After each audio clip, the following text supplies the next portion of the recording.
Kiembote, Koana ne Congo, Kanda Diama, Ewunu, Diambuti Bobela, Diambudi Mfunu. Wautu Moka, Seto Vovela Diambudi Tadidi, RDC.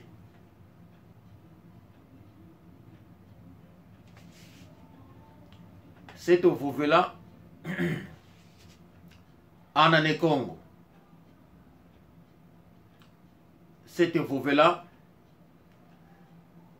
Royaume Congo. Seto Vovela, Mbele Yekifumu. Eyo Mbele, kuna Manyanga Yevidila. Idi navo unu to voanda to mokena si yevova munandinga vata si yevovadiaka munadingala bandeko na ngai programme na biso kombo na yango Anane Congo soko koti na YouTube o s'inscrire Ana space ne space Congo avec K K-O-N-G-O. Cloche dans la droite, cloche on a ce qu'on clique yango. Comme on a souvent vidéo na biso mbalamoko et koya na mir na yo comme ça on a kozanga sous ba vidéo na biso te. Numéro na biso ezali 0044 740 40 22 3 27 0044 740 40 22 327. On est allé numéro ya canal Nabiso et puis numéro ya association ya bana ne Congo na Angleterre. Ce qui au côté au Biso comme pe au koki ko kobela biso na WhatsApp. Bandeko lelo na zona histoire moko intéressante na lingana na rate yango. Histoire moko soki botali na ba programme na ngai omonaki une fois na tiaki vidéo ya Zakari Bababaswe, zaki une vidéo de 2 ou 3 minutes. Zakari a parlé sur épée. Épée oyo ba botolaki na roi Baudouin. Bandeko na lingi selema na éclaircir yango lelo. Endiona mwenevo mwana ne Congo keni nanga kalanda. Nzolele Sasula, nzolele Bangumuna, nzolele vo ye tete dioko, ye katule nkanda, ye katule mwanzi, pasivo, ambuta, abakusa. Wau, si e vova, muna Kikongo, Kiengola, ye Kikongo ye Bakongo, ye Kikongo ya Brazzaville, pasivo, bapangi, babakusa. Mambo itwa vova. Bapangi na 1960 tangu Congo est comme indépendant. C'était le président Joseph Kasavubu qui était le président à cette époque. Bandeko tozaki na parti politique moko qui s'appelait Abako. Na kozonga mwa mukesima Diego Kao a découvrir Royaume Congo, soit disant l'embouchure du fleuve Congo, mais les Congo savaient déjà l'embouchure. Mais l'histoire d'Ango Penzatan, on a Diego Kao a découvrir Bisso en 1482. Mais le Royaume Congo existait déjà. En 1885, Bamindele, Babandiko décidé Bakabola Bisso. Wana ba Belge ba découvrir Bisso. Balingi ba s'emparer na terre wana ba bengaki Royaume Congo. Bandeko likambo na ko lobela la lingina parler sur épée oyo roi Baudouin ayaki nango na Congo. Tango yemba na liboso ba yambi na président Joseph Kasavubu. Ba yibaki épée wana na papa Maungu nakomeka ko expliquer parce que bandeko na ngai tangu Zakari alobaki bazalaki mibale mais nako break yango down na lingi na éclaircir no bazalaki mibale te mais azalaki mutu moko oyo arashaki epe wana pe akimi na yango mais ezalaki papa Maungu Mamadi Engila yende mutu azwaki epe wana na maboko ya roi mais tango asalaki acte wana le président Kasavubu était au courant que bako arracher epée wana na maboko ya roi parce que soki bomoni photo wana bachaki bokomona ke no mutu na tanga azwaki epée eloko liboso ya salaki atalaki président Kasavubu asali signe ezaki likambo moko mystérieux mais tikana éclaircir bino bandeko omoni na ba 1885 ti 1895 tangu ba belge bazo kabula Congo en 1885 gouvernement belge Léopold II azui contrôle ya mabele ya Congo. En 1885 bazo décidé bakabla mabele wana bakabla état comme Congo Brazzaville, Congo Kinshasa, Angola, bazo diviser mabele wana. Bandeko avant yango esalema les Congo tous vivaient ensemble. À cette époque, les Congolais surtout vivaient ensemble. Et ça, dans le parti à Royaume Congo. Tant que Mindele Beko Kablango en 1885, Kabuli Bamabele Wana, Batu Oye Baki na Angola, Batika Lindambu, na parti à Bas Congo. Parce que Baki non, Mabele Kampi Kablango Bango. Beko Tika na parti à Bas Congo. Ti ba 1895 Congo et Kinshasa parti mususu et comme na maboko ya Léopold II ya Belgique a commission mabele na ye ti bambule pusani et comme ba 1940 et quelques 50 parce que ba 1940 déjà ba papa de Oliveira ba be asali premier nzembo na ye umba nzange à cette époque na Congo na ba Congo puis ya Kinshasa na studio Ngoma ya grec wana bandeko à cette époque ba Congo wana bazaki na ba Congo ozala angolais ozala mukongo ya ba Congo basalaki parti politique bazo yango Abako donc Abako wana tout qui Congo faisait partie ya Abako wana donc il n'y avait pas que bango ba uta na Angola bango ba tikalaki déjà awa ezalaki te donc les ba Congo surtout wana basalaka mutu moko basalaki parti Abako en tout cas mutu tout fa derrière na parti wana et parti wana ezalaki financé na bato baki na possibilité à cette époque ezalaki ka bangolais baki na possibilité parce que bango baki na moi accès à commerce wana donc bango bazalaki ko financer Abako donc ti baki na basangi indépendance ya Congo donc na bata parce que indépendance ya Congo vous savez hein papa Kanza bazalaki parce que moi ebele quoi comme ceux qui mangent président Kasavubu tout ce monde là ba kei na table ronde ti omonaki mbongo ya avocat mutabisaki yango papa Diangienda na papa Mingiedi Mbala Zeteke donc nasina pareil za histoire oyo ba ke tangu roi Baudouin aye na Congo roi Baudouin bayibaki ye epée oye azalaki na yango alors yango ngana lingina se basé mingi epée wana ezalaki nini epée wana ezalaki pouvoir ya roi mais pourquoi ezalaki pouvoir tika na expliquer bino bandeko na ngai na manianga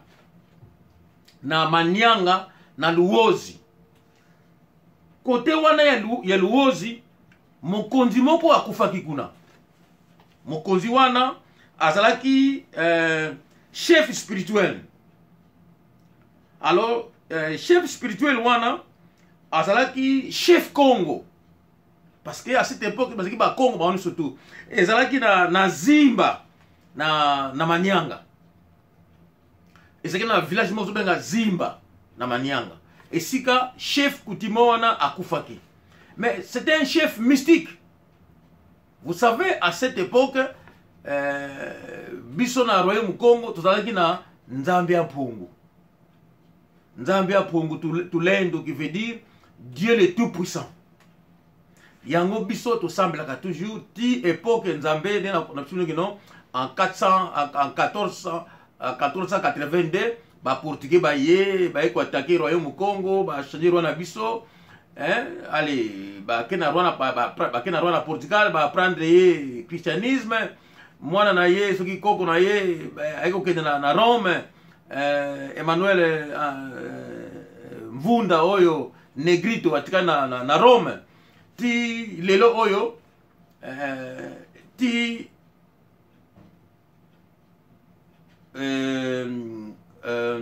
royaume Congo eko continuer ti ba eko diviser mabele wana basali Congo Kinshasa na Angola bakaboli yango. Mais il y avait une partie à Batbatikaki na Congo Kinshasa, donc ce sont des angolais.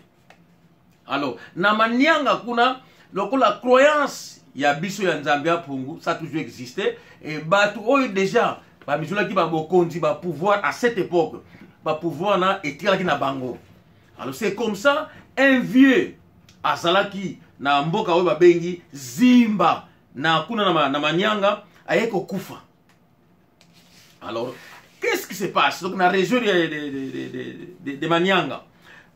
Kuna nde kufaki chef wana ya Congo, chef wana il fallait qu'on enterre. Parce que en kufu boleli il fallait enterrement. Alors ba tchena cercueil ba komela libulu ba déposer cercueil. Bien ndenge boyebi ba chaka singa le fudi singa lusimbi dongoloke ekesi yenda kundimba kuna ulu. Tango ba simbi ba singa fudi simba singa akurumuna cercueil mukati cercueil kaisolo kwenda ko. Baki sa cercueil ezokendete. Ezozonga kaka na likolo. Oh. Ba moiki no, oye komi masivi. Wonga. Oh. Mote lo kundika cercueil bana zulu. Tango balingi ba pem sa cercueil bo paf po bolo ka solution, cercueil efongwami. Tango cercueil efongwami, nzoto zaki na kati ya cercueil ebimi ezalaki na epée na loboko. Nzoto wana ekenda. Bandeko bolanda lisolo malamu. Bandeko nzoto wana ekenda na epée wana. Epa epée ekenda na nzoto tilelo eyebana te batu ba mwangana bomoni ba emotion wana yebembe. Ato afidi tina. Sango etikala na mboka parce que le chef wana, chef Congo, feba kundaye akenda na epée akenda na likolo. Alors etikala histoire na mboka, donc ezalaki pouvoir na biso ya Congo, ezalaki comme les vieux, il était mystique, tellement croyant, ezalaki ba benga lokola sorte ya saint, hein, be Bouddha ou bien ba musulman ba benga ba bouddhiste ba benga mtabongo za Bouddha. Ba chrétien avec un ça saint. Qui ça ma musulman avec comment les termes encore marabout non mwalimu je sais pas mwalimu Bouddha ou mutumoko hein élevé quoi. Alors qu'est-ce qui se passe na mboka wana etikala sango wana kuna na Manyanga na mboka wana ya Zimba. Alors, qu'est-ce qui se passe? Epée wana, oye kendeki na tata wana, le vieux, le chef coutumier, ya Congo, oye kendeki. L'épée là, on appelait ça Nzengelembele. C'était le nom. On s'appelait Nzengelembele, mais c'était Nzengelembele. Alors, le Nzengelembele était parti avec le mystérieux, le vieux Congo, le doyen Congo, l'homme mystérieux, parce que wana ezalaki pouvoir ya Congo. Alors, bandeko na ngai, qu'est-ce qui se passe maintenant? Histoire de Tikala, que non, le col a accueilli parce qu'il a kendi likolo. Donc, bah, yebi que azali mutumoko ya nzambe, ndeka kendi bongo, akozonga. Donc là, c'était bah, penser à batu que non, ndeka kendi bongo, donc nzambe a pungu mutabengi. Alors, azaki na mission, bah, kozongi ça y est, akoya na épée, on a besoin épée, c'est une sorte d'épée, il y a protection, sable. Alors, le roi Baudouin qui arrive au Congo. Mais comme Abako existait déjà, Abako croyait toujours en Zambia Pungu, Tulendo, qui veut dire Dieu le Tout-Puissant. Alors, Bazoko croire déjà dans la mystique, parce que la mystique, et Salamaki déjà, tant indépendance déjà, c'est la Kinshasa, tant Basoda, Babel, bon Batou, Lili Moke Magi Oyo, et Frédéric Bamisik, Bindou qui est bêtaté. Vous voyez l'histoire, dans 58, Salamaki Likamboana, mais 59, Nazar se rappelle sous thème, donc ils ont l'histoire de Bongo. Alors, qu'est-ce qui se passe maintenant? Tant que le roi Baudouin a quitté, le président Kasavubu a quitté le roi Baudouin. Nini eko salema, mutu moko abimaki oyo ayaki aiba epée na maboko ya roi Baudouin. Kombo ya mutu wana Maungu Mamadi Angila. Maungu Mamadi Angila. Maungu Mamadi Angila azalaki mutu moko oyo bayebaki. Mais tangu ye azwa épée à 10 mois à mon soute.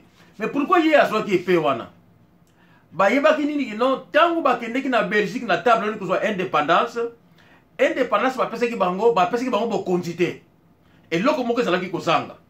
Alors tangu roi Baudouin ye, ils avaient compris que roi Baudouin épée n'était mystique. Alors il fallait épée wana kozwa yango comme ça épée wana et kozala que peut-être kozala est remplacé épée wana ya biso ekendeki na likolo ya chef Congo na kufaki oyo bazaki ko enterrer na Zimba. C'était ça. Alors, pouvoir wana nesikoyo moto oyo en réalité. Oyo abendaki épée wana azalaki mutu moko mystique. Donc azalaki penza moto ya bo moité. C'est là ba penser ya batu mususu.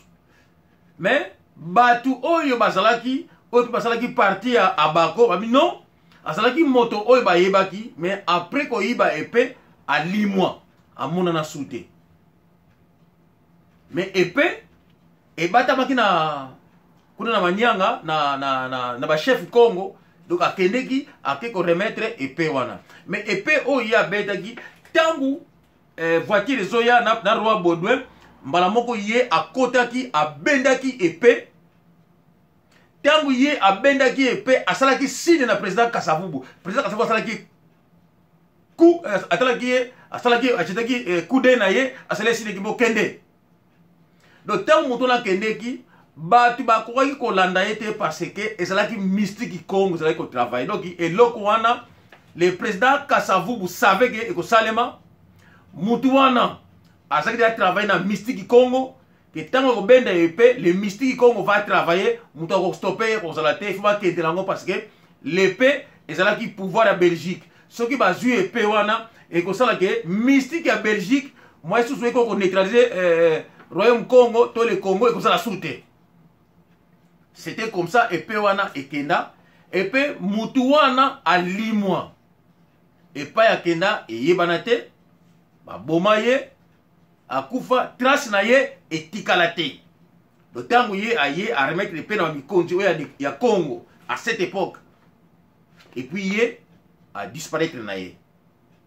Alors ndenge Zakaria Lobaki. Mutu moko otana azamu ki Équateur azwaki yango c'est faux. Mutu wana kombo na ye Maungu Mamadi Angila.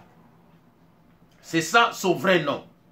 Mais mutu yango a 10 mois et épée ezali na monde mystique parce que ezalaki pe épée moko ezali mystique ya royaume ya Belgique. Donc ezali mystique Congo mutu ezwaki épée wana et kenda nango et kenda na royaume Congo et pe wana et vanda kuna. Alors qu'est-ce qui se passe? sikoyo baye ko expliquer pourquoi mutu wana babenga ye Maungu Maungu Mamadi Engila. Kombo na ye, vrai kombo na ye ezalaki Mamadi Engila. Mais kombo ya Maungu ba pesa ki ye ko pesa. Pourquoi pesa ki kombo Maungu? Omoni Mystique Congo, selon Mystique Congo, à cette époque, tu as croire na Nzambia Pungu Tulendu. Selon l'histoire ya Royaume Congo, mutu ya liboso oyo Nzambe a créaki oyo mobali. Kombo na ezalaki Maungu. Maungu azalaki mobali te, azalaki mwasi te, mais azali créateur ya liboso. Être humain Nzambe azalaki ya liboso kombo na ye Maungu. Maungu wana ezali créer la première création ya terre. À cette époque, Nzambia Pungu Tulendo, il y a Dieu le Tout-Puissant. Alors, lokola epée wana, mutu wana ayibaki yango, bakoki kokanga ete, epée mutu yango alimwa, journal oyo epesaki notice ya kombo wana, batizaki kombo ya Maungu, qui veut dire l'homme mystique. La première création, mutu ayaki, parce que zalaki création, il y a Nzambia Pungu Tulendo. Donc c'était le mystique Congo qui est venu. Oyo yaki kwa raché sabre wana et pas y a roi. Donc mystique moko qui supérieur. Il y a mystique, il y a royaume belge. Alors et koki seulement kozala Maungu première création, il y a Nzambia Pungu Tulendo, Dieu le tout puissant. Parce que Nzambia Pungu Tulendo ne signifie seulement en français Dieu le Tout-Puissant. C'est juste ça. Alors, yangona mutuana, bapesa ki kombo Maungu. Donc, yangona kombo ekena Maungu, première création, ya Nzambia Pungu, donc qui était descendant ya Royaume Congo. C'est juste ça. Mukola lelo, batu bazali, basana ba kombo, ya Maungu, tamso yeba tina ya kombo Maungu te. Maungu ezali seulement donc ce qui te l'a dit la version biblique ya lelo, nous allons comprendre que non ma création liboso ya mokili mutu ezalaki Adam. Alors, ce que ezali Adam ndenge benga na français, biso na royaume Congo bazo benga ye Maungu. Donc son nom n'était pas Adam, mais son nom était Maungu. Mais batu oyo basalaki parti ya Abako. Parce que mutu azali oyo ayebaki peza mutu wana oyo abendaki epée. Alobi que non, mutu wana ye ayebaki kombo na ezalaki Mamadi Engila. Mamadi Engila ya ozalaki comme vrai kombo na ye. Alors kombo ya Maungu bayaki ko bakisaka ko bakisa parce que tango ye abendaki plan wana batu mingi bayebaki ete azalaki distrait. Mais tout ce que lui il avait fait, le président Kasavubu était au courant parce que azalaki mutu moko azalaki initié pour ça acte wana basoda bakozala bakotire donc apasaki na initiation Congo ezalaki na manyanga à cette époque kuna makambo tout esalamelaki donc basalaki mystique Congo basalaki obako sala allez bazuye batindie ke bon sikoyo kende ko sala mission oyo. Donc c'était comme ça ye ayaki asalaki mission wana. Tango abendi epée atikaki batu nyonso tout na kidiba. Makelele silaki basoda bango tout bakangamaki mutu ako bouger azalaki te. Seulement mutu abougaki ezalaki ye tango abendi epée azoki mambangu voiture ezo continuer basoda bango nyonso tout azalaki hypnotisé na batu bakendeki hypnotisé. Mais seulement le président Kasavubu, parce que même le roi lui-même était hypnotisé, parce que ceux qui vont réagir à Ganga, quand il peut pas mais il y a donc comme ça qui mystique Congo, c'est seulement le président Kasavubu azalaki ko ningana, azalaki na contrôle na Maungu demani Maungu mama Diengila Maungu mama Diengila yende mutu azalaki en action. Ya koyiba epée a salissé le président Kasavubu a répondre que non kende les mystiques travaillent. Donc c'est comme ça il est à Kokakobima. Parce que Ming Bakamwa non, ça une histoire fondée. Et puis Mutumo Kazawana a Zwaki photo. Donc photo wana en réalité, et c'est une vraie longi na été bima wana. Wana c'est ka photo mo ke bima ki pan ya mystique ibise longi wana. Donc et longi wana bima ki eza en quelque sorte hologramme mo be salamaki, mais en réalité ndenge c'est l'expression que non c'est là qui vrai longi ya mutu amote. Parce que c'est ça vrai longi ya mutu ngo ba ko attraper. Il y avait aussi un blanc anglais a fait il est encore vivant. Abaki non kombo wani ya maungu ye azalaki présent parce que la banquette tita ko buta komaki président tout la question wana. Mais en réalité kombo ya mutu na tilelo et ye banate. Mais kombo ya maungu ezeli kombo oyo ba journaliste ba pesaki na mutu no fera ka mutu moko mystique ou azalaki création ya liboso ya royaume Congo po ye ya Nzambia pour mutu lendu po ye asa na pouvoir ya ko bende pe wana et puis ba beti masasité et puis calme et puis ya kimi pe accueilli. Donc il était quelqu'un initié, bien préparé et puis le président Kasavubu était au courant. Donc épée wana sabre wana mutu abenda yango vrai kombo na ezali Mamadi Engila yedi dom tabenda épée wana, ça c'est son vrai nom. Maungu ezalaki kombo donné na ye pour identifier que non, un tel à cette époque, non, Maungu Mutu abendaki épée, ya roi Baudouin. Donc, histoire de la narrative, et épée wana tilelo. Ezali, et sika, mystique ya Congo, ezali. Ça, c'est pour vous dire que les vieux ne mwanda tsemi, auta na manyanga. Donc, les mystiques, lui, il parle du vrai mystique du royaume Congo, parce que lui en fait partie. Donc, il y a quelque part, à kun kotise moulu, à fidi kun siemo maza, à fidi kun lozile maokulu. Donc, il y a dit ka kota, muna pungu, ya tata fumu nzambia pungu, tout l'endo, qui signifie en français Dieu le Tout-Puissant, tout court. Donc, épée wana mystique Congo ezali. Yangwana lelo oyo, tozali ko attirer attention à batu. Nous devons comprendre, quel que soit le mystique de coronavirus, quoi que ça soit. Mais, tozana eloko moko ezali supérieur na yango. Eloko wana ezali seulement caché na royaume Congo. Le mystique Congo est supérieur. Il y a Illuminati, Kalaba, mystique juive, la Rose-Croix, la franc-maçonnerie. Donc, le mystique Congo est supérieur à tout ça. Yangwana, quel que soit Oyo Bazo Sala, nouvel ordre Oyo, le mystique Congo peut stopper ça. Mais le mystique Congo ne peut seulement stopper ça, ce qui bisobane à Congo, tout à uni. Ce qui bisobane à Congo, tout à trahir le royaume Congo. Parce que le mystique Congo existe. Et le roi du royaume Congo, il est vivant. Donc, si vous voulez voyager, allez en Mbanza Congo. Si vous allez en Mbanza Congo, vous allez trouver le roi du royaume Congo est là. Il est vivant. Vous allez trouver Kulumbimbi est là.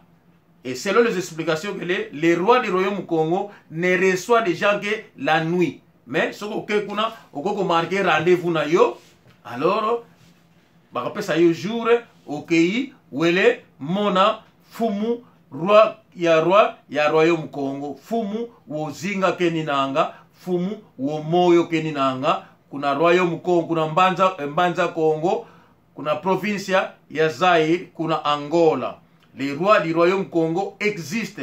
Chaque fois que quelqu'un meurt dans sa famille, il y a toujours un remplaçant. Donc, nous avons les rois du royaume Congo. Il est vivant en Mbanza Congo. Celui qui veut lui rendre visite peut toujours payer son billet, aller en Mbanza Congo, en Angola, la province de Mbanza Congo qui est la province du Zaïre. Là, vous allez vous rencontrer avec les rois du royaume Congo. Donc, les mystiques que nous parlons maintenant, lui, il sait les secrets. Alors, coronavirus ne peut jamais nous battre. Jamais. Donc nous allons stopper ça. Mais il y a beaucoup de traîtres parmi nous. D'abord, je vous informe, il y a une clé qui se trouve à Kulumbimbi. Et cette clé-là, aujourd'hui, ça se trouve en Kamba. Donc, nous demandons que les gens de Kamba partent remettre la clé à la main du roi du royaume Congo. Parce que le roi du royaume Congo, le mystique Congo, n'écoute que les rois du royaume Congo. Il n'écoute pas les gens de Kimbangu. Parce que dans les gens de Kimbanguisme, Papa Simon Kimbangu n'est pas là. Donc, c'est lui qui a remplacé ou ceux de Diangani qui s'appelle, lui n'a pas le pouvoir de parler aux ancêtres à Kulumbimbi, seulement les rois. Donc, les gens du Kimbanguiste travaillent avec la Rose-Croix, avec l'église catholique, parce que sont des traîtres. C'est à travers les gens de l'église kimbanguiste que nous, les autres Bakongo, nous serons trahis. Donc, les gens de l'église kimbanguiste doivent obéir aux ordres, aux ancêtres et au mot du roi du royaume Congo, qu'ils amènent la clé. Ils ne seront pas autorisés d'aller ouvrir Kulumbimbi. Non. Donc, Lubaka Mvungula, Luenda, Lososa, roi ya Congo, kunambanza Congo kena, Luvutula Tsabi. Na Luvutula Tsabi kuna mokoma roi, et roi una ye peve, ye ngolo, ye Kamba, Ambuta, Azibula, kunambanza Congo. Kiembote, ko ananako ne Congo, mwaukulu, kunanzaya mvimba, loto masala. Ana ne Congo.